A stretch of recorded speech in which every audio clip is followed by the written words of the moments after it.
Now we're going to look at a different kind of maximum or minimization problem. We again have a function, this time of two variables, but x and y have to satisfy a constraint specified through this function.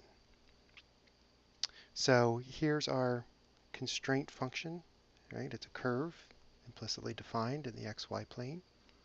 And then these other curves are level curves of f. And let's say f is increasing as you go down over here. Okay, now if we thought that this point was a maximum, well, we'd be wrong, right? Because f is increasing over here, so we can move this way. And if we thought this point was a maximum, we'd be wrong, because we could move this way and increase f. But if we're right at this point here, you see we're stuck. If I go this way, f is going to go to a slightly lower level curve. If I go this way, we're going to go to a lower level curve. So at this point, we could say the two curves are tangent to each other. Both the curve for g and this particular level curve for f are tangent.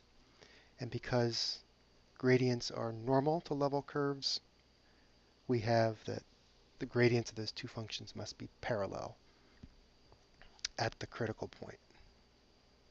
So being parallel means that one is a scalar multiple of the other. So we get this equation relating the gradients of f and g. And then we also still need to satisfy the constraint.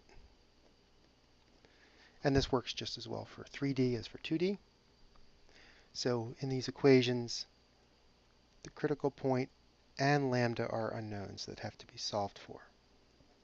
So in 2D, right, we have two components here plus the lambda, but we have two equations here plus a third, so everything is well determined. And this quantity here, lambda, is called a Lagrange multiplier. It has to be found as part of the process. If we had two constraints in 3 dimensions, so each constraint would be a surface, and then having both means you're on a curve in space. Well, it's very similar. You get that the gradient of f is an unknown lambda times the gradient of g plus an unknown mu times the gradient of the other constraint. And you still have the g and h have to be satisfied. So now you get 5 unknowns and 5 equations. And 2 of those unknowns are Lagrange multipliers.